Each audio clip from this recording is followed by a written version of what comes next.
Well, good morning and welcome to Coffee and Devotion with Pastor Mike. Today is May the 15th. Struggling to submit. Then Jacob was left alone, and a man wrestled with him until the breaking of day. But Jacob said, I will not let you go unless you bless me.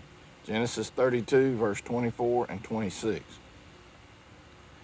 The great contest that plays out repeatedly on the stage of human history is a conflict between God's will and man's will. It began in the Garden of Eden and will continue until the end of age.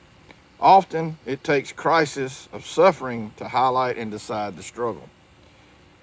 It was that way for Jacob, the grandson of Abraham. All his life, Jacob had been a schemer and a self-promoter.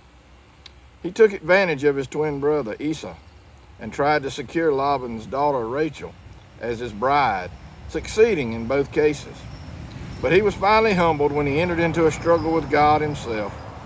Genesis 32, 22 through 32.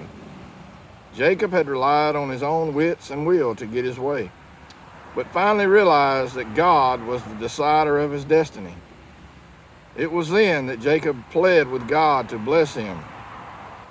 He submitted his will to God, and God did bless Jacob, fulfilling through him the promise made to Abraham to create a great nation, and changing Jacob's name to Israel, meaning he struggles with God. It is no sin to struggle with God, but there is wisdom in submitting to him and receiving his blessing. Psalm 1, 1 through 6. Submit to him today. Peace and blessing.